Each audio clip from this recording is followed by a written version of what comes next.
So because we clearly don't have enough going on in 2020, Anonymous, after a 3-year hiatus, has come back.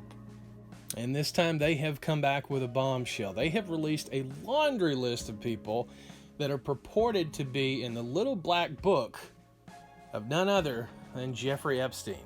And some of these names are not new to us. We knew that Donald Trump and Jeffrey Epstein, being a wealthy financier, they knew of each other and they knew each other. Here's another picture of him with Bill Gates. He knew a lot of people. He even knew Michael Bolton. Oh, and I don't be like that, Michael Bolton. I didn't say you were being accused of anything. There you go. All smiles again.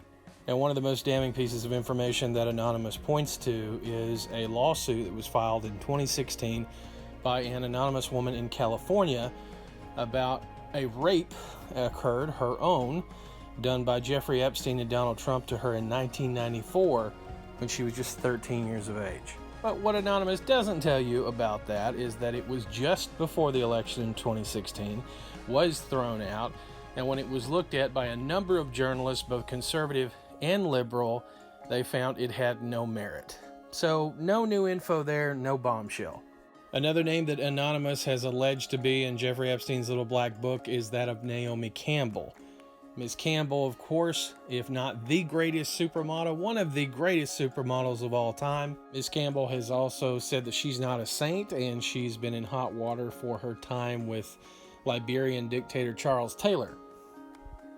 Now, similarly to other celebrities and political figures such as President Trump, former President Clinton, Bill Gates, it is true that Miss Campbell has been at parties where she hobnobbed either with Epstein or people associated with him. Here in this photo, we can see her at her birthday party in 2001 with two of Mr. Epstein's victims. And she actually addressed her association with Epstein last year. You were not aware of Epstein activities. Did you know who he was? Yes, I knew him. I was introduced to him on my 31st birthday by my ex-boyfriend Flavio. He was always front and center at Victoria's Secret shows. Did you suspect what he was doing? No. And what he's done is indefensible. And when I heard of what he'd done, it sickened me to my stomach, just like everybody else. Because I've had my fair share of sexual predators, and thank God that I had good people around me that protected me from this. I mean, right now I stand with the victims. I can't, they're scarred for life. So again, with this latest information done by Anonymous, it seems to be they're just tying together really information we knew in the past. People that had been seen at Epstein parties, like Naomi Campbell, like Mick Jagger. A new name that I wasn't aware of, Chris Tucker.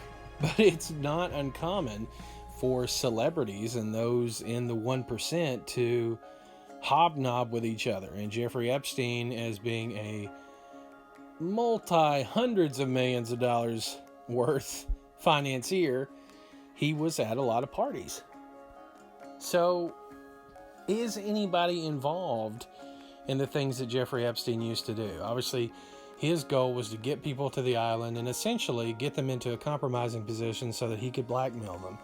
There's also talk about him being a CIA asset, an asset for other intelligence agencies. Are we going to know for sure? Who knows? Who knows? We do know that very bad things happened. Lots of people were victimized, and I hope the victims get justice. We had some interesting names come out. We even had some information by Anonymous that purported to show that the royal family had a hand in the death of Princess Diana. But do we have anything concrete on anybody? And unfortunately, the answer is no. Nothing has changed.